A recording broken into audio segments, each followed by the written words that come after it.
ওরে মাটির মানুষ, মাটির হইয়া নরম হইয়া চলো, মাটির মতো নরম হইয়া চলো। মাটির দিকে তাকাইলে একটা গুণাগুণ পাওয়া যায়। মাটিকে প্রশ্ন করো, মাটি তুমি তো মাটি, আমিও তো মাটির মানুষ, আল্লাহ আমাকে সাজা দিতেছে, তোমাকে কেন দেয় না? মাটির মানুষ একটা জিনিস ডাক দিয়া বলবে, গুনাহগারেরা সুন্দর করে শুনে নাও, আল্লাহ রাব্বুল আলামিন আমাকে মাটি দ্বারা বানিয়েছে। এই মাটি দ্বারা বানিয়ে সমাপ্ত ঘটায় নাই, কি করছে জানো নি? মাটি বানিয়ে দিলেন, এই মাটির উপরে কত পাপাচার করতেছে, কত কিছু না চলতেছে। মদ খাইতেছে, গাঁজা খাইতেছে, ইয়াবা খাইতেছে, ট্যাবলেট খাইতেছে, সুদ খাইতেছে, ঘুষ খাইতেছে। অভাব নাই, নাই অভাব নাই। এই যে সমস্ত খারাপ কাজের ভিতরে লিপ্ত থাকে, এই খারাপ কাজের ভিতরে লিপ্ত থাকার পরে আল্লাহ রাব্বুল আলামিন বান্দার উপরে বেজার হন না। বান্দাকে তারপরও ডাক দিয়া থাকে, রে বান্দা, গুনাহ করেছো, আমার কাছে মাফ চাও, আমি আল্লাহ রাব্বুল আলামিন মাফ করে দিব। কারণ আমি আল্লাহ তো জানি, আমি আল্লাহ বলে দিয়েছি কোরআনুল কারীম ভিতরে, আমি আল্লাহ রাব্বুল আলামিন মানুষকে বানিয়েছি গুনাহর রূপ দিয়ে। মানুষ গুনাহ করতে করতে করতে করতে করতে করতে পাপাচার হয়ে যাবে, এমন পাপাচার হবে মানুষ দেখলে তাকে ধিক্কার জানাবে। আর সমাজের ওই জায়গায় দেখো সুদ খায়, ঘুষ খায়, কিন্তু আল্লাহ রাব্বুল আলামিন ডাক দেয়া বলে, বান্দারে, গুনাহ করেছো, গুনাহ করার পরে আমার কাছে যদি একবার বলতে পারো আস্তাগফিরুল্লাহ আস্তাগফিরুল্লাহ আস্তাগফিরুল্লাহ, ও আল্লাহ আমি আর গুনাহ করব না, গুনাহ করব না। চোখের থেকে দুইটা ফোঁটা যদি পানি পড়ে যায়, দুইটা ফোঁটা পানির পরে আল্লাহ রাব্বুল আলামিনের কাছে আরেকটা তওবা যদি করতে পারো, সাইয়্যিদুল ইস্তিগফার, ইস্তিগফারের ভিতরে বড় ইস্তিগফার হলো এটা। সাইয়্যিদুল ইস্তিগফার যদি কোনো বান্দা দিনে পাঠ করে, দিনে যদি মারা যায়, আল্লাহ রাব্বুল আলামিন তার কবরটাকে জান্নাতের বাগান বানায় দিবে। কোন ব্যক্তি যদি রাত্রে পড়ে মারা যায়, ওই ব্যক্তিকে আল্লাহ রাব্বুল আলামিন তার কবরখানাকে জান্নাতের বাগান বানায় দিবে। এই সাইয়্যিদুল ইস্তিগফার যদি কেউ পাঠ করে আর আল্লাহর কাছে দুই হাত তুলে পানা চায়, আল্লাহ রাব্বুল আলামিন মাফ করে দিবে। সাইয়্যিদুল ইস্তিগফার এমন একটা ইস্তিগফার, এই ইস্তিগফার পাঠ করেছিল ওই যুবক। আল্লাহ রাব্বুল আলামিন প্রত্যেকটা নবীর মাঝে উম্মত দিয়েছেন। কি দিয়েছেন? উম্মত দিয়েছেন। এই উম্মত দেওয়ার পরে আল্লাহ রাব্বুল আলামিন দেখতেছেন যে আমাদের নবী আখির জামানার পয়গম্বর হযরত আরবি মুহাম্মদুর রাসূলুল্লাহ সাল্লাল্লাহু আলাইহি ওয়াসাল্লাম, এই নবীকে না বানাইলে এমন পৃথিবীতে কিছু নাই, সৃষ্টি হতো না। এই নবীর সাথে আল্লাহ কি মিল রেখেছেন দেখেন। লা ইলাহা ইল্লাল্লাহ লিখতে 12টা হরফ। আল্লাহ রাব্বুল আলামিন বলেন, আমার বন্ধুর সাথে এমন কি মিল রেখেছি দেখো। আমি আল্লাহ রাব্বুল আলামিন বলি লা ইলাহা ইল্লাল্লাহ, আমি আল্লাহর নাম লিখতে 12টা অক্ষর, 12টা হরফ। এই 12টা হরফের ভিতরে আমি কোন নকতা বসাই নাই। আমার নবীর নাম মুহাম্মাদুর রাসূলুল্লাহ লিখতে 12টা হরফ, কিন্তু আমি এই জায়গায় নকতা বসাই নাই। কেমন মিল রেখেছি জানো নি? আমি আল্লাহ রাব্বুল আলামিন যখন কোন বান্দা বলবে লা ইলাহা ইল্লাল্লাহু মুহাম্মাদুর রাসূলুল্লাহ সাল্লাল্লাহু আলাইহি ওয়াসাল্লাম, আল্লাহ রাব্বুল আলামিন বলেন, কোন বান্দা যদি দিনে একবার পাঠ করে লা ইলাহা ইল্লাল্লাহু মুহাম্মাদুর রাসূলুল্লাহ, আল্লাহ রাব্বুল আলামিন বলেন, বান্দা ওই সারা দিনে যত গুনাহ করেছে, আমি আল্লাহ রাব্বুল আলামিন সমস্ত গুনাহগুলোকে মাফ করে নেক দ্বারা পরিবর্তন করে দিলাম। শুধু তাই নয়, আল্লাহ রাব্বুল আলামিন বলেন, আমি যে কোরআন সৃষ্টি করেছি, কোরআন বানিয়েছি, এই কোরআন মানুষ কিসের জন্য দামি হয়েছে? কিসের জন্য? কোরআনের জন্য। এই কোরআনের জন্য দামি হয়েছে। তার 1 নাম্বার প্রশ্ন হলো, উত্তর হলো, আল্লাহ রাব্বুল আলামিন এই জমিন দেখতেছি, জমিনের উপরে বলছিল, জমিনের উপরে কোরআন শরীফ নাজিল করতে চাইছিল, জমিন বলছে না আমি পারবো না, আমি সহ্য করতে পারবো না, কারণ আমি জমিন পানির উপরে ভাসমান অবস্থায় আছি। আসমানকে আল্লাহ ডাক দিয়ে বললেন, আসমান নইলে সইরা গেলেন, আসমান বললেন না, আমি বিনা খুঁটির উপরে এই মধ্যবর্তী ফাঁকা জায়গার ভিতরে আমি আল্লাহ রাব্বুল আলামিন আপনার কুদরতে আমি আসমান জমিনের উপরে ছায়া দিতেছি, আমি আসমানও সহ্য করতে পারবো না। পাহাড়কে বলা হলো, পাহাড়ে একই অবস্থা। শেষ পর্যন্ত আপনার আমার পয়গম্বর জনাবে হাবিব হযরত আরবি সাইয়্যিদুল কারনাইন সাইয়্যিদুল মুরসালিন শাফিউল মুজনাবিন হযরত আরবি মুহাম্মদুর রাসূলুল্লাহ সাল্লাল্লাহু আলাইহি ওয়াসাল্লাম কি যখন বললেন, ও পয়গম্বর আপনার উপর আমি কোরআন নাজিল করতে চাই, আপনি কি বলেন? নবীজি আমার আলহামদুলিল্লাহ বলে গ্রহণ করে নিলেন। এই কোরআনের জন্য আমরা দামি হয়েছে, ঠিক না? আল্লাহ রাব্বুল আলামিন বলেন যে বান্দা কোরআনের জন্য তুমি দামি হয়েছ। তারপর আল্লাহ রাব্বুল আলামিন বলেন আমি বান্দাকে সৃষ্টি করেছি কেমনে জানো নি? আল্লাহ রাব্বুল আলামিন বলেন যে একটা ফোঁটা নাপাক পানি দিয়া আমি আল্লাহ রাব্বুল আলামিন 40 দিন সাধন করার পরে এই পর্যন্ত এসেছে। আমি আল্লাহ রাব্বুল আলামিন তাকে তৈরি করেছি মায়ের গর্ভে থেকে। আমি একটা নাপাক খাবার খাইতে দেই নাই, আমি যত পাক পাক খাবার তাকে খাওয়াইছি। তার মুখে আমি ওই জায়গায় খাবার দেই নাই, সিনা বাই সিনা খাবার দিয়েছি। আল্লাহ বলেন বান্দা তোমার জন্য আমি কত খুশি হয়ে গেলাম দেখবা। একটু চিন্তা করো, চক্ষু দুইটাকে বন্ধ করো, মনকে প্রশ্ন করো, হে মন, আল্লাহ রাব্বুল আলামিন কিভাবে বানিয়েছেন? শক্তি চাওয়ার আগে শক্তি দিয়েছেন। বড় হওয়ার কতগুলো মাধ্যম আল্লাহ রাব্বুল আলামিন বলেন তোমার কল্পনার আগেও তুমি বড় হয়ে যাবে। আল্লাহ বলেন তোমার যাবতীয় যা দরকার দুনিয়াতে চলার জন্য আমি আল্লাহ রাব্বুল আলামিন সব ব্যবস্থা করে দেব। সুবহানাল্লাহ। বলতে পারেন যে হুজুর আল্লাহ কি কোনো বিনিময় দিবেন? আল্লাহ কি কোনো বিনিময় দিবেন? হ্যাঁ, আল্লাহ বিনিময় দিবেন। কিন্তু আল্লাহ এখানে আমাদেরকে পাঠিয়েছেন কিসের জন্য? পরীক্ষার্থী। আমরা পরীক্ষা দিতে এসেছি, পরীক্ষা দিতে আসছি। এই পরীক্ষায় যদি আমরা ফেল করে যাই বান্দা, কিয়ামতের দিন ধরা খেয়ে যাব। অথচ আজকে দেখা যায় আমরা 5 ওয়াক্ত নামাজ, 5 বেলার নামাজ এক বেলা পড়তে পারি না। কামে কামে আমাদের দিন চলে যায়। আল্লাহর যে ফরজ বিধানগুলা, এই বিধানগুলা আমরা মানতে পারতেছি না। আল্লাহ বলেন বান্দা তুমি জিকির করো, নামাজ পড়ো, হজ করো, যাকাত দাও, যা করো না কার খুশির জন্য হবে? আল্লাহ রাব্বুল আলামিনের জন্য। আল্লাহ রাব্বুল আলামিন বান্দাদেরকে ডাক দিয়ে বলেন, আরে বান্দারা রে, নামাজ পড়বা, হজ করবা, যাকাত দিবা, সব কার খুশির জন্য হবে?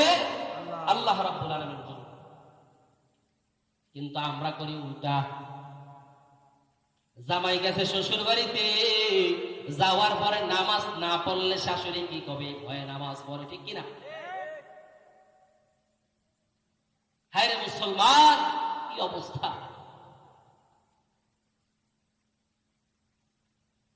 বন্ধুর বাড়িতে যায়, বন্ধু নাচ গানের দিকে দৌড়ায়। আমি নাচ গানে না গেলে কেমন দেখায় যায় বন্ধুর সাথে সিভিল পোশাকে। শয়তানে এমন দেওয়া দিছে, ওই ব্যক্তি মাদ্রাসা পড়ুয়া কিন্তু একজন স্কুল পড়ুয়ার সাথে গান বাজনা যাইতে একটু দেরি করে না। আল্লাহ রাব্বুল আলামিন সুন্দর করে জানায় দেয় বান্দারে সমস্ত কিছু করবা আমি আল্লাহর জন্য। আল্লাহ রাব্বুল আলামিন স্পষ্ট বলেন বান্দা মুমিন বান্দা যারা হবে এরা দুইটা জিনিসের উপরে চলাচল করবে। কয়টা জিনিস? দুইটা। একটা হলো জাবিল কাজা, মুমিন বান্দা যা করবে সব কার রাজি খুশির জন্য হবে? আল্লাহ। মুমিন বান্দা যা করবে, যা হবে, যা না হবে সব হবে তরিকায় রাসূল। কার মতো হবে? রাসূল সাল্লাল্লাহু আলাইহি ওয়াসাল্লামের তরিকা। এই দুইটা জিনিস যদি কেউ মানতে পারে সে দুনিয়াতে বসেই জান্নাতি হয়ে যাবে। দুনিয়াতে বসেই জান্নাতি হয়ে যাবে। আমি আল্লাহ রাব্বুল আলামিন সুন্দর করে জানা দিলাম সূরা আসরের ভিতরে, ওয়াল আসর, আমি আল্লাহ আসরের কসম খাইলাম। কিসের জন্য? ইন্নাল ইনসানা লাফি খুসর, মানুষ বড় ক্ষতিগ্রস্তের ভিতর, মানুষ বড় ক্ষতিগ্রস্তের ভিতর। আমি আল্লাহ সুন্দর মতো জানায় দিলাম সূরা আসরের ভিতরে কয়েকটা জিনিস আছে। এই কয়টা জিনিস যদি কোন আল্লাহর বান্দা মানতে পারে, আল্লাহ রাব্বুল আলামিন ডাক দেয়া বলে দেয়, ওই বান্দা আমার নবীর সাথে একই জান্নাতে বসবাস করে বেড়াইবে। প্রথম আল্লাহ কি করলেন? কসম খাইলেন। কি করলেন? কসম খেয়েছেন। ওয়াল আসর, আল্লাহ আসরের নামাজের কসম খেয়েছেন। ইন্নাল ইনসানা লাফি খুসর, মানুষ বড় ক্ষতিগ্রস্তের ভিতর, ক্ষতিগ্রস্তের ভিতরে আছে। এখন মানুষ ক্ষতিগ্রস্ত থেকে কিভাবে বাঁচবে? আল্লাহ রাব্বুল আলামিন ডাকতে বলেন, ইল্লাল্লাযীনা আমানু, আগে কি আনতে হবে? ঈমান আনতে হবে। কার উপর? কার উপর? আল্লাহ তাআলার উপর। আল্লাহ যা সৃষ্টি করেছেন না করেছেন তার উপরে ঈমান আনতে হবে। ইল্লাল্লাযীনা আমানু, সর্বপ্রথম ঈমানের কথা বলা হয়েছে। বান্দা ঈমান যদি না থাকে, নামাজ পড়ো, হজ করো, যাকাত দাও, কোনো কিছুই সওয়াবের কাজে জড়াইবে না। আগে কি আনতে হবে? ঈমান। দুই নম্বরে আল্লাহ রাব্বুল আলামিন সুন্দর মতো জানায় দেয়, ইল্লাল্লাযীনা আমানু ওয়া আমিলুস সালিহাতি ওয়া তাওয়াসাউ বিল হাক্কি। দ্বিতীয়তে কি করতে হবে? হকের পথে চলতে হবে। কি পথে? হকের পথে চলতে হবে। কিন্তু এখন বর্তমানে দেখা দেয় হকের পথে তো দূরের কথা, বান্দা আল্লাহকে নবীকে গালি দিতে দ্বিধা করে না। যে ব্যক্তি আল্লাহ রাব্বুল আলামিন ডাইরেক্ট বলে দিয়েছে, কি আল্লাহ বলেছেন, ইল্লাল্লাযীনা আমানু ওয়া আমিলুস সালিহাতি ওয়া তাওয়াসাউ বিল হাক্কি ওয়া তাওয়াসাউ বিস সাবর। বান্দা প্রথমে ঈমান আনতে হবে, দুই নম্বরে হকের পথে চলতে হবে, তিন নম্বরে ধৈর্য ধারণ করতে হবে। কি করতে হবে? কি করতে হবে? ধৈর্য ধারণ করতে হবে। এই জন্য আল্লাহ রাব্বুল আলামিন বলেন যে আমি আল্লাহ কোরআনের ভিতরে কোন জায়গায় বলি নাই যে আমি আল্লাহ হজ ওয়ালার সাথে আছি। আমরা তো মনে করি যে হজ করলেই মনে হয় আল্লাহ আমার সাথে আছে, দান করলেই মনে হয় আল্লাহ আমার সাথে আছে। আমরা এটা বলি না, চিন্তা করি না? চিন্তা করি। কিন্তু আল্লাহ বলেন কি জানেন?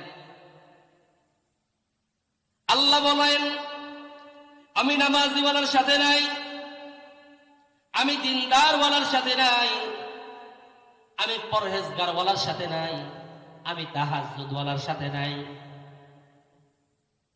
আমি হজ ওয়ালার সাথে নাই, যাকাত ওয়ালার সাথে নাই, মসজিদে যে জমি দিয়েছে জমি ওয়ালার সাথে নাই। এখন বলতে পারেন যে হুজুর আল্লাহ কার সাথে আছে? আল্লাহ কার সাথে আছে? বান্দা সূরা আসরের ভিতরে আল্লাহ সমস্ত কিছু জানায় দিয়ে দিয়েছে।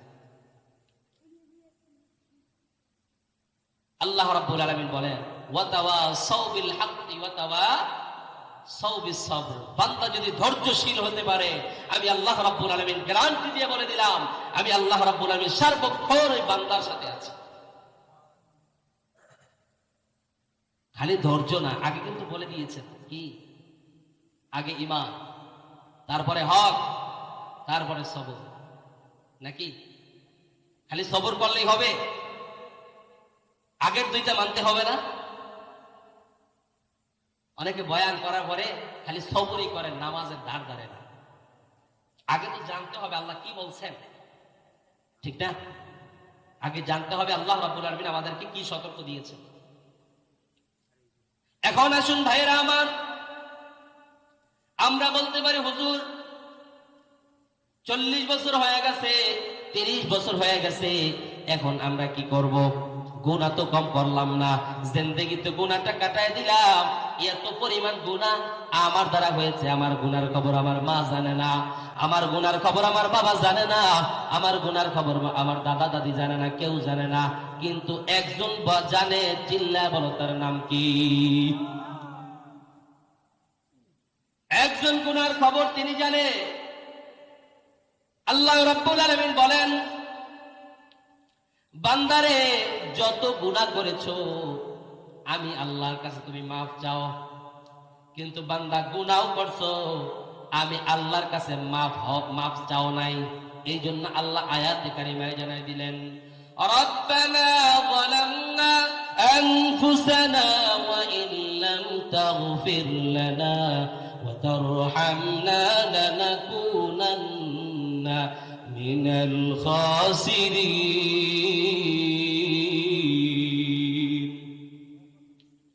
আল্লাহ রাব্বুল আলামিন জানায় দেয়, বান্দারে গুনাহ করার পরে তোমার অনুতপ্ত হতে হবে যে আমি গুনাহ করেছি। যদি গুনাহ করেছো আবার গুনার অনুতপ্ত হও নাই, গুনাহ করো নাই, এমন যদি মন ধ্যান খেয়াল থাকে, তাহলে আল্লাহ কোশ্চিন কালেও তোমাকে মাফ করবে না। গুনাহ করার পরে অনুতপ্ত হতে হবে, আমি গুনাহ করেছি, আল্লাহর কাছে মাফ চাইতেছি, আমি আল্লাহ রাব্বুল আলামিন যদি তোমাকে মাফ করে দেই, তুমি সোজা কোন জায়গায় চলে যাবে? জান্নাতে। আর আমি আল্লাহ রাব্বুল আলামিনের কাছে যদি মাফ না চাও, বান্দা যদি তওবা না করে মারা যাও, কবরের হালাতের কি অবস্থা হয়ে যাবে একটু ভেবে দেখেছো? এই জন্য আমরা একটা জিনিসকে ফলো করব, সেটা হলো যালিকাল কিতাবু লা রাইবা ফীহ। কোন কিতাব? এই কোরআনের দিকে তাকাইলে সব কিছু পাওয়া যায়। এই কোরআনের দিকে তাকাবেন, কোরআন দিয়ে রাষ্ট্র চালাবেন, কোরআন দিয়ে সমাজ চালাবেন, কোরআন দিয়ে সমস্ত কিছু চালাবেন, দেখবেন আল্লাহ রাব্বুল আলামিন এই কোরআনের ভিতরে সব কিছু দিয়ে দিয়েছে। আল্লাহ কোরআনের ভিতরে সব কিছু দিয়ে দিয়েছে। এখন কোরআনের তাফসীর করতে গেলেই বলতেছে রাজনীতির কথা বলে। আর বলতে রাজনীতি বুঝিস কি? আল্লাহ থেকে বেশি বোঝে কেউ? বলেন না, আল্লাহ থেকে কেউ বেশি বোঝে? আরে বেটা, পিছনের দিকে তাকায় দেখো, খলিফা ওমর রাষ্ট্র চালিয়েছে, তোমার মতো এই বাংলাদেশ চালায় নাই, অর্ধেকটা পৃথিবী শাসন করেছে। একজন গরিবের কাছেও চলে যেরকম বেসে গিয়েছে, একজন বড় লোকের কাছেও ওরকম বেসে গিয়েছে। কোন সময় একটা দাপট নেয় নাই, কোন সময় একটা জামার এরকম নেয় নাই, কোন সময় খারাপ কাজে লিপ্ত হয় নাই। সরকার যিনি চিনেছেন, একেবারে দেখিয়ে দিয়েছেন কিভাবে সরকারগিরি করতে হয়। আর আজকে স্বৈরাচারী বাংলাদেশ থেকে চলে গেছে জালিম সরকার। আমি তাকে বলতে চাই, আপনারা মনে করতে পারেন যে কোঠা নিয়ে সে মনে হয় বাংলাদেশ থেকে চলে গেছে, আসলে তা না। একটু বলি, শোনেন। আল্লাহ রাব্বুল আলামিন বলেন, আমাদের জাতির পিতাকে যেটা কে নিযুক্ত করে দিয়েছেন? আরে ভাই বলেন না, ভয় পাচ্ছেন? কে নিযুক্ত করে দিয়েছেন? আল্লাহ রাব্বুল আলামিন নিযুক্ত করে দিয়েছেন। তোমাদের জাতির পিতা হিসাবে আমি একজনকে দিয়ে দিলাম, তিনি হলেন কে? হযরতে ইব্রাহিম আলাইহিস সালাম। আল্লাহর খাতা থেকে যদি কেউ নাম কাইটা অন্যজনের নাম বসায়, ওর অবস্থা কি হবে? যা এখন দেখতেছেন জালিম সরকার। ঠিক না? জালিম সরকার মনে করেছে যে আমি আছি, আমার এই জায়গা থেকে কেউ নড়চড় করতে পারবে না।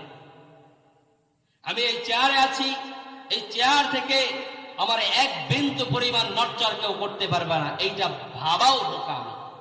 আল্লাহ রাব্বুল আলামিন জানায় দেয়, বান্দারে তুমি কি ভেবেছো এই দুনিয়াতে পাঠাইছি তুমি আর এই দুনিয়া থেকে চলে যাবা না? এইটা কি তুমি ভেবেছো?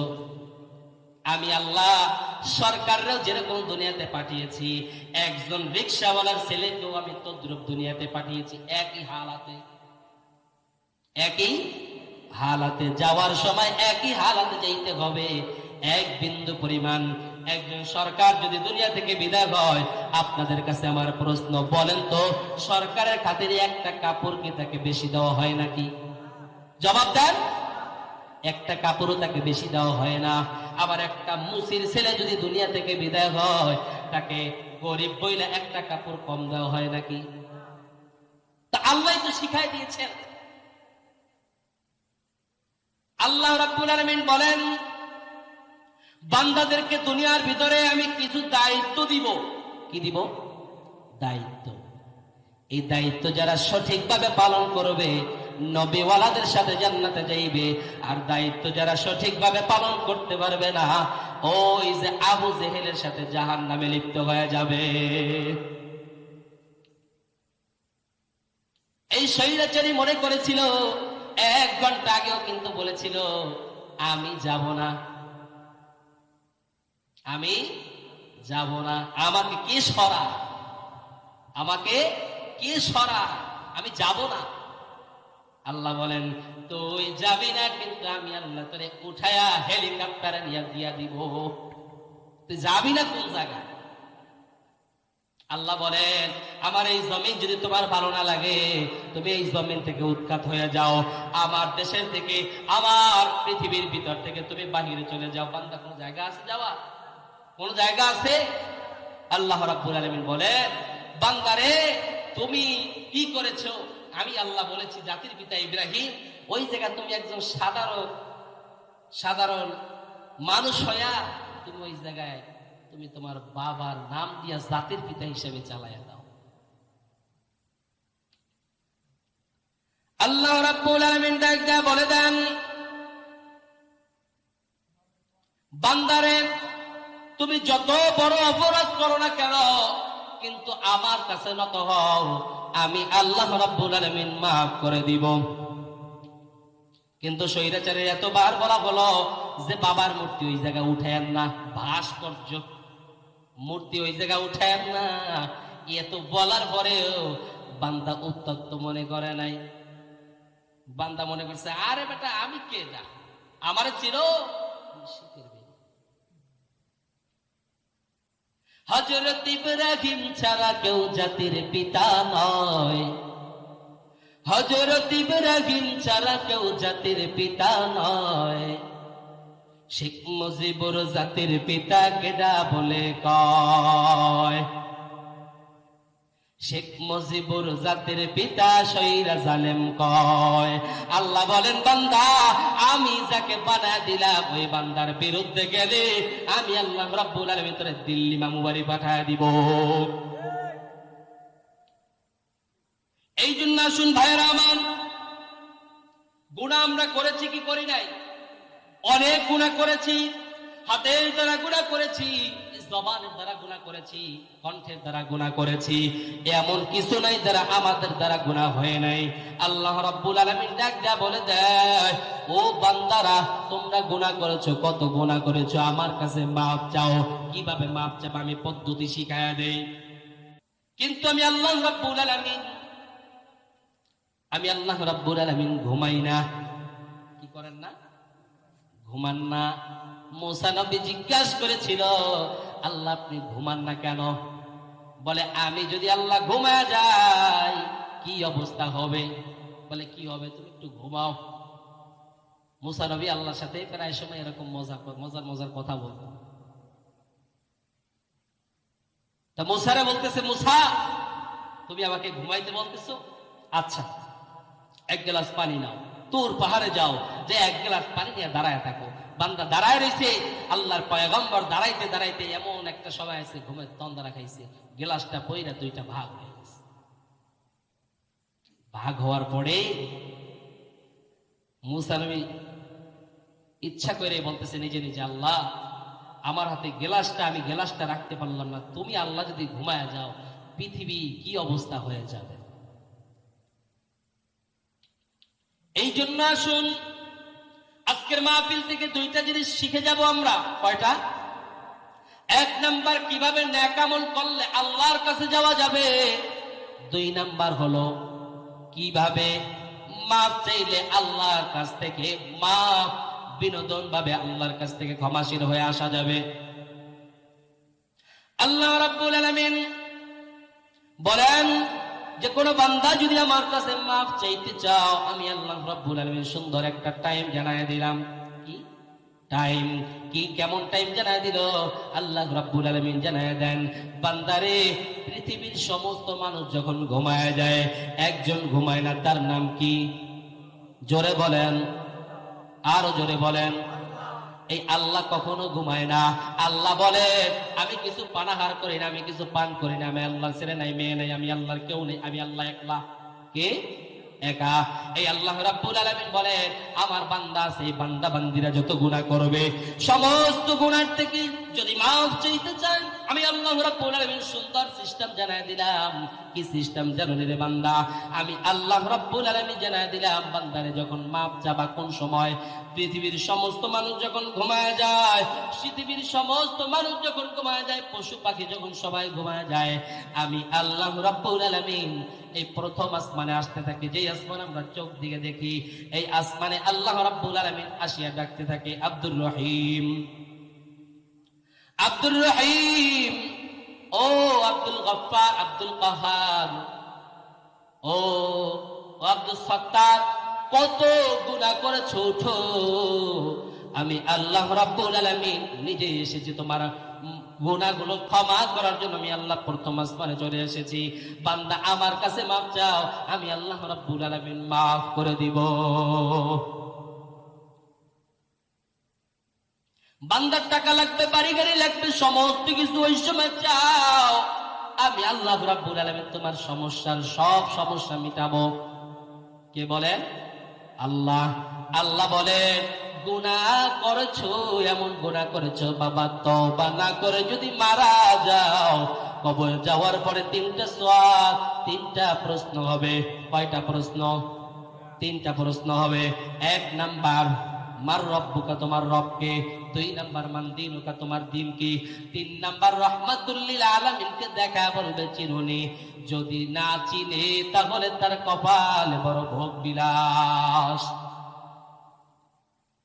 আল্লাহ রাব্বুল আলামিন সুন্দর করে জানায় দেয়, বান্দারে কবরে যদি হিসাব দিতে হয়, কবরের তিনটে সওয়াল যদি জবাব দিতে হয়, আমি আল্লাহ রাব্বুল আলামিন সুন্দর করে জানায় দিলাম, রহমতের নবীরে যদি তোমরা মায়াশীল দয়াশীল হইয়া আল্লাহ রাব্বুল আলামিনের গোলামি যদি করতে পারো, রহমতের নবীরে যদি তোমরা এরকম ভালো নজরে দেখতে পারো, তার সুন্নাতগুলো আহরণ করতে পারো, আমি আল্লাহ রাব্বুল আলামিন তোমাদেরকে জান্নাতে দিয়া দিব। শুধু তাই না, কবরে তোমাদের জবাব দেওয়া লাগবে না, তোমাদের আমলটুকু শুধু একটা মাসুম বাচ্চা বানায়া কবরের ভিতরে ফেট করে দিব, ওই কবরওয়ালা তোমাকে জান্নাতি সার্টিফিকেট দিয়া দিবে।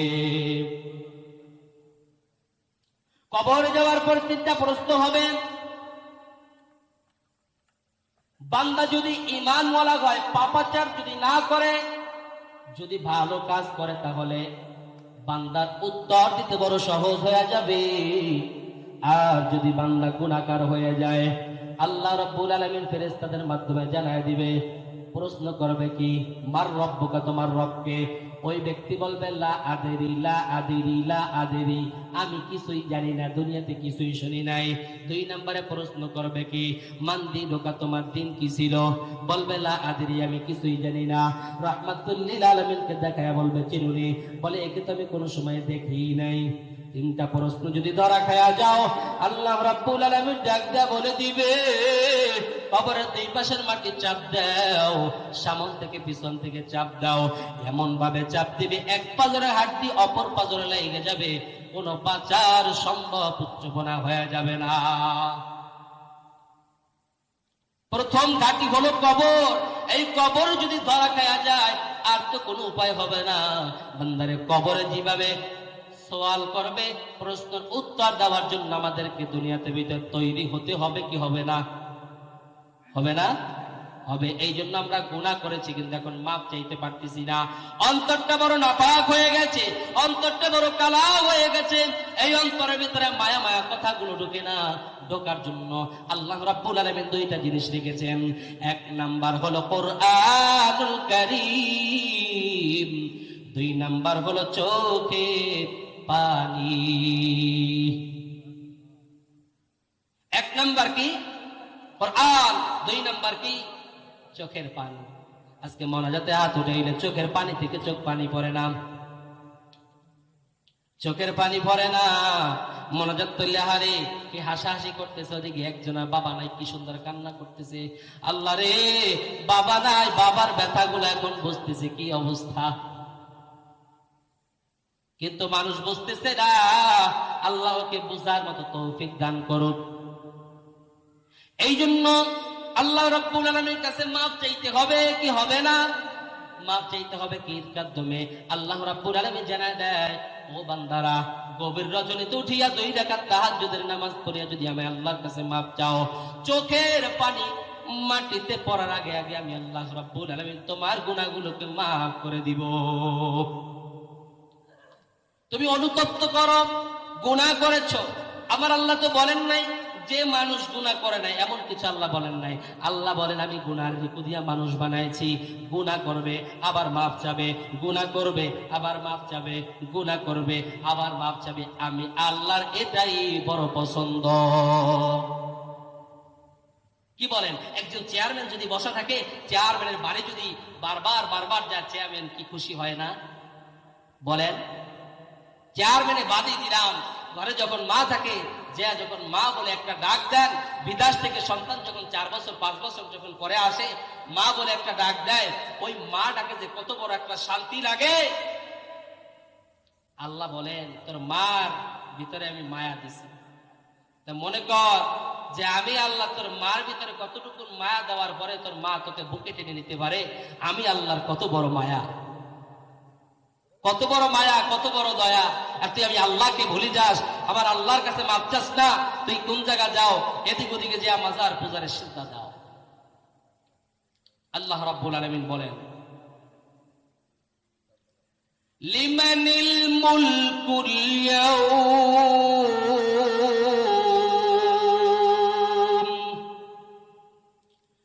লিল্লাহিল ওয়াহিদিল কাহ্হার। আমি আল্লাহ রাব্বুল আলামিন দুনিয়ার জন্য রহিম, দুনিয়ার জন্য রহমান। আমি আল্লাহ দুনিয়ার জন্য গফুর গফফার। আমি আল্লাহ কোরআনে সব কিছু বর্ণিত করে দিয়েছি, জানিয়ে দিয়েছি। কিন্তু আল্লাহ বলেন এই দুনিয়ার জন্য আমি ক্ষমাশীল, মাফ করে দিব, কিন্তু বান্দা খবরদার আখিরাতের জন্য এই অবস্থা হবে না। কোরআনুল কারীমের ভিতরে আল্লাহ ডাক দিয়া বলে, আমি আল্লাহর একটা নাম আছে রহিম, আমি আল্লাহর একটা নাম আছে গফুর, একটা নাম আছে গফফার, একটা নাম আছে সমাদ। কিন্তু আমি আল্লাহ রাব্বুল আলামিন একটা নাম দুনিয়াতে ধারণ করি নাই, ওই নামটা ওই জায়গায় ধারণ করব, জানি কোন মানুষ জানি আমি আল্লাহকে নরম করতে না পারে। কোন জায়গায়? কিয়ামতের ময়দান। ওই জায়গায় বসে আল্লাহর কাছে বলবে, আল্লাহ দুনিয়াতে বসে আমি অনেক ভালো কাজ করেছি, দুনিয়াতে বসে তুমি মিথ্যা কথা বলিয়ে গেছে। আল্লাহ বলে তুমি মিথ্যা কথা দুনিয়াতে বসে শেষ করতে পারছ নাই, এখন আবার উপরে এসে মিথ্যা কথা বলা শুরু করছো।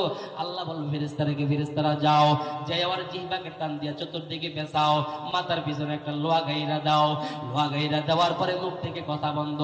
হাতকে ডাক দিয়ে বলবে, হাত জবাব দাও। হাত উত্তর দিবে কোন জায়গা চুরি করতে গেছিলা, চক্ষু জবাব দিবে কোন জায়গা দেখে চুরি করছো, পা জবাব দিবে গুনার রাস্তায় কোন জায়গায় গেছো। সমস্ত অঙ্গ প্রত্যঙ্গ তোমার ওই দিনকে জবাবদিহিতা করবে তোমার বিরুদ্ধে।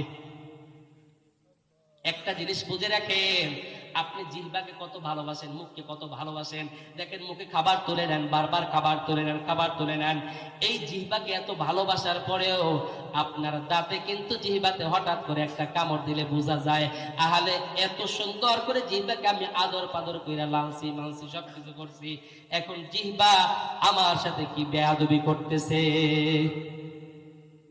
দাঁত আমার সাথে কি বেয়াদবি করতেছে।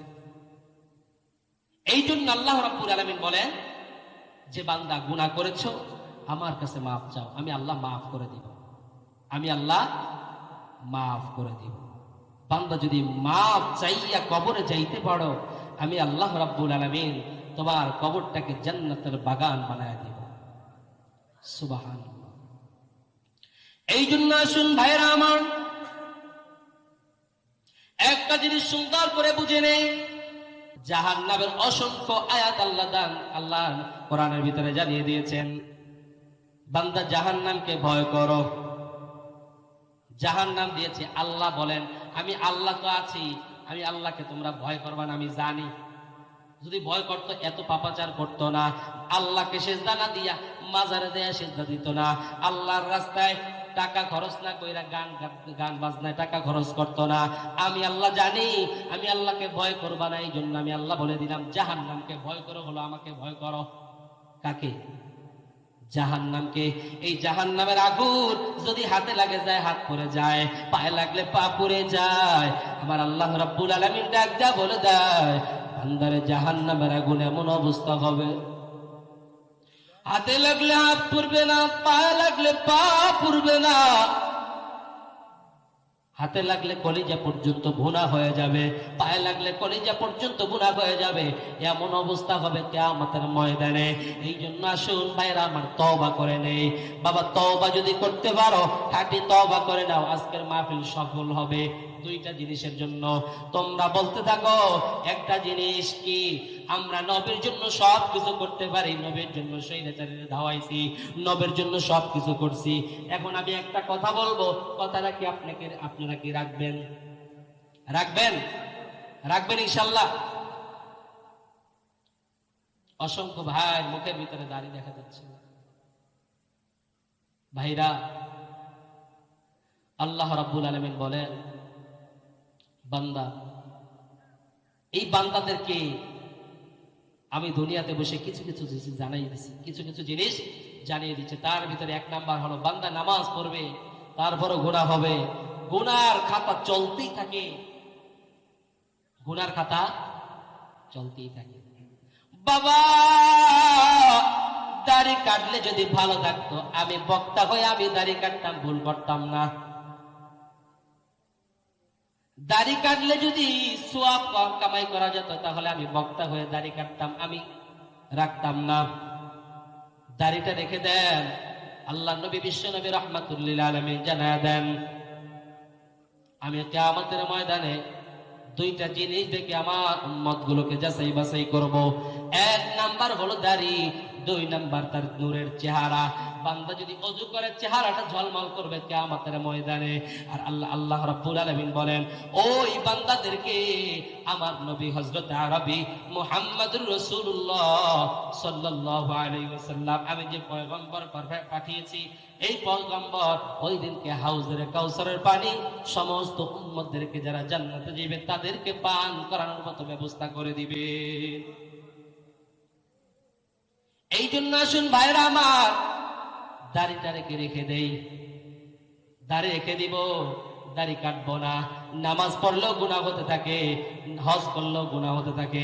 এই দাড়ি এমন একটা জিনিস, দাড়ি রাখা কিন্তু ফরজ, নামাজ রাখাও যেরকম ফরজ, হজ করাও যেরকম, টাকা থাকলে ফরজ, টাকা থাকলে যেরকম যাকাত দেওয়া ফরজ, পর্দা করাও ফরজ, তেমনি দাড়িটা রাখাও বড় ফরজ। বলতে পারি হুজুর দাড়ি রাখা তো সুন্নাত। হ্যাঁ বাবা ঠিকই বলছেন, দাড়ি রাখা ফরজ, কিন্তু এক মুষ্টি রাখা সুন্নাত। কয় মুষ্টি? এক মুষ্টি। দাড়ি রাখা ফরজ। যখন আপনি কি করবেন, কবরের ভিতরে দেওয়া হবে, আপনার আমার হাবিব জনাবে মুহাম্মদ রাসূলুল্লাহ সাল্লাল্লাহু আলাইহি ওয়াসাল্লাম যখন তাকে দেখানো হবে, আল্লাহ রাসূল বলবেন, এর সামনে যাও না, একে আমি চিনি না, একে আমি চিনি না। আল্লাহ রাব্বুল আলামিন বলেন যে পিতা মাতার পরিচয় দিবে না, মা তার ছেলের পরিচয় দিবে না, ছেলে তার মার পরিচয় দিবে না, সন্তান তার বাবার পরিচয় দিবে না। ওই সময় একজন শুধু পরিচয় দিবে, তিনি হলেন রাহমাতুল লিল আলামিন। তার অনুসরণ অনুকরণ যদি হয়ে যেতে পারো, আমার আল্লাহ রাসূল সাল্লাল্লাহু আলাইহি ওয়াসাল্লাম ওই দিনকে জান্নাতে নেওয়ার জন্য তিনি একলাই সুপারিশকারিত হয়ে যাবেন। এই জন্য আমরা পারবো তো ইনশাআল্লাহ? তওবা করেন, হাত ওঠান, আল্লাহকে দেখান যে আল্লাহ মাহফিল থেকে ওয়াদাবদ্ধ হয়ে গেলাম, আর জিন্দেগি তো দাড়ি কাটবো না। বলেন, জিন্দেগি তো দাড়ি কাটবো না, দাড়ির উপরে ফুল লাগাবো না। ও আল্লাহ, এই মাহফিলকে তুমি সফল করে দাও। এই যাদেরকে দাড়ি নাই, আল্লাহ তুমি এদেরকে দাড়ি দ্বারা ভরপুর করে দাও। নবীর সুন্নাত রাখার জন্য, নবীর সুন্নাত পালন করার জন্য আল্লাহ তুমি দায়িত্বশীল হয়ে যা। আল্লাহ তুমি তাদেরকে এই বানায় দাও। আল্লাহ রাব্বুল আলামিন বলেন, বান্দারা যদি একটা কাজ করে, আমি আল্লাহ রাব্বুল আলামিন বড় খুশি হয়ে যাই। কি? বান্দা যদি গুনাহতপ্ত হইয়া, গুনাহ করেছে অনুতপ্ত হয়ে যদি আল্লাহর কাছে মাফ চাইতে পারে, এটাই বড় আমি আল্লাহর কাছে খুশি। মাফ চাইতে পারবো ইনশাআল্লাহ। আল্লাহ সবাইকে কবুল করে নেন। আল্লাহ ভালো মতো তওবা করার মতো তৌফিক দান করে দেন। আল্লাহ যেইভাবে চাইলে পরে আপনি খুশি হন, ওইভাবে যাওয়ার মতো তৌফিক দান করেন। সকলে বলে আমিন। এই জন্য আল্লাহ রাব্বুল আলামিন সুন্দর মতো কোরআনুল কারীমের ভিতরে জানায় দেয়, একজন দুইজন নবী নয়, দুনিয়াতে যত পয়গম্বর এসেছিল, সমস্ত নবীরা, সমস্ত পয়গম্বররা একটা জিনিসের দাওয়াত দিয়েছেন। প্রত্যেকটা নামের শেষে আল্লাহ রাব্বুল আলামিন কিছু গুণগান দিয়ে দিয়েছেন। দেখেন, ওয়া ইলা মাদিয়ানা আখাহুম শুআইবা, ওয়া ইলা মাদিয়ানা আখাহুম শুআইবা। শুআইব আলাইহিস সালাম তার কওমের লোকদেরকে ডাক দিয়া বললেন, এ কওমেরা, আমার ইবাদত করা লাগবে না, আমার পিছনে ঘুরঘুর করা লাগবে না। ক্বালা ইয়া কওমি আবুদুল্লাহ, ইবাদত করবা কার? কার? আল্লাহর ইবাদত করা লাগবে। কোন মানুষের ইবাদত করলে হবে নি? বলেননি? আচ্ছা, আপনাদের কাছে শেষ সময় একটা প্রশ্ন আমার। দুনিয়ার ভিতরে, এই পৃথিবীর ভিতরে কেউ যদি বড় পীর কামেল হয়, শুধু তাই না, যদি দুনিয়ার ভিতরে বড় মাজার হিসেবে গণ্য করা হয়, তাহলে কার মাজার আগে গণ্য হবে? রাসূল করিম সাল্লাল্লাহু আলাইহি ওয়াসাল্লাম। আচ্ছা, এই রাসূল করিম সাল্লাল্লাহু আলাইহি ওয়াসাল্লাম যারা হজে গিয়েছেন তারা জানেন, ওই জায়গা কি কবরের উপরে টাকা বিলায়? টাকা বিলায় না। সেজদা দেয় না। তার কবরকে সামনে রেখে তারপরে কি এরকম পিছদিগালি আসে? বর্তমানে আশ্চর্য হওয়ার আগে বাংলাদেশের ভিতরে এমন মাজার তৈরি হয়েছে যে মাজারের অবস্থা কি? টাকা না দিলে বলে ঘরে বাচ্চা আসবে না, টাকা না দিলে খাওয়ান জুটবে না। আমার কথা হলো, যদি পৃথিবীর ভিতরে মাজার হয়, যদি বড় মাজার হিসাবে যদি গণ্য হয়, তাহলে যদি মাজারে যদি টাকা নেওয়া লাগতো, মাজারের কাছে যদি চাওয়া লাগতো, তাহলে সর্বপ্রথম মাজার হলো আমাদের আখিরি জামানার পয়গম্বর হযরত মুহাম্মদুর রাসূলুল্লাহ, তার মাজারে চাওয়া লাগতো। আজকে আমরা তার মাজারে চাই না, কোন জায়গার কি তাদের কাছে আমরা চাই। বলতে পারে যে হুজুর, তারা তো একজন পীর কামেল ছিল, তারা তো এরকম ভালো লোক ছিল।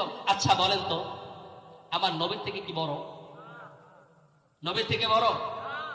কখনো হতে পারে না। সাহাবীদের থেকে বড়? মনে হয় সাহাবীদের থেকে বড় না? 4 ইমামের থেকে বড় না? এরা কোন জায়গা? আল্লাহ বলেন, বান্দা আমি ছাড় দিয়েছি, ছেড়ে দেই নাই। গরু যখন মাঠে গাড়া হয়, গাড়ার পরে ও যতটুকুন পর্যন্ত সীমাবদ্ধ থাকে অতটুকুনের ভিতরে কি ঘাসপালা খায়, অন্য কিছু খাইতে পারে না। আমি আল্লাহ রাব্বুল আলামিন সুন্দর মতো জানায় দিলাম কি, যে বান্দারে আমি তোমার গলায় রশি রাখছি, খুঁড়া গাইরা দেই নাই, খুঁটা ছাইরাই দিছি, যাও তুমি আমার পৃথিবীর বাইরে দিয়ে দেখাও। পারবা? পারবা? সিস্টেম নাই। যুব সমাজ, যুবক ভাইদেরকে আমি বলবো, আগামী দিনের ভবিষ্যৎ তোমরা, আগামী দিনে আমাদের এই বাংলাদেশ থেকে যত স্বৈরাচার যারা চলে গিয়েছে তো গিয়েছেই, সামনে থেকে কোন স্বৈরাচার যেন সাহস না পায় সংসদে যাওয়ার জন্য। কথা বলে না, কোন স্বৈরাচারে বসানো যাবে না। আমরা আওয়ামী লীগ দিয়েছি, আমি নাম ধরে বলবো, তাতে যদি আমার ফাঁসি হয় হোক, আমি ফাঁসির জন্য রাজি আছি। যদি আমার নবীর বিরুদ্ধে কোনো কথা বলে, আমার আল্লাহর বিরুদ্ধে কোনো কথা বলে, তাকে কোনোদিন ছাড় দেওয়া যাবে না, তাকে কোনোদিন ছাড় দেওয়া যাবে না। আমরা আওয়ামী লীগ ক্ষমতা দেখেছি, বিএনপি ক্ষমতা দেখেছি, আমরা জাতীয় পার্টি ক্ষমতা দেখেছি, এখন আমরা কোরআন দিয়ে রাষ্ট্র দেখি নাই। এই কোরআন দিয়ে আমরা রাষ্ট্র চালায় দেখাই দিব হযরতে ওমরের কি অবস্থা হয়। হযরতে ওমর কিভাবে রাষ্ট্র চালিয়েছেন, আমরা ওরকম রাষ্ট্র চালাতে চাই কি চাই না? আল্লাহ সবাইকে কবুল করুক, আমিন। আল্লাহ এই দেশকে ইসলামের উপর আরো প্রতিষ্ঠিত করার মতো তৌফিক দান করুক। আমরা আল্লাহর কাছে বলবো, আল্লাহ আমরা ইসলামী রাষ্ট্র হিসেবে আমরা চাই, ইসলামী রাষ্ট্র আমরা বানাইতে চাই। আল্লাহ তুমি আমাদেরকে সাহায্য করো। আল্লাহ বলেন, বান্দা আমি যদি তোমাদের সাথে থাকি আর সমস্ত পৃথিবীর মানুষ যদি তোমার বিপক্ষে থাকে, কোন কাজ। হায়াত মওতের মালিক কে? হায়াত মওতের মালিক কে? আল্লাহ রাব্বুল আলামিন। মইরা গেলে 3.5 হাত মাটির নিচে যাওয়া যাবে, কিন্তু ক্ষমতাটুকুন আর দেখানো যাবে না। রহমতের নবীরে ভালোবাসতে পারবেন তো? পারবেন তো ইনশাআল্লাহ? কে কে পারবেন? নারায়ে তাকবীর, নারায়ে তাকবীর।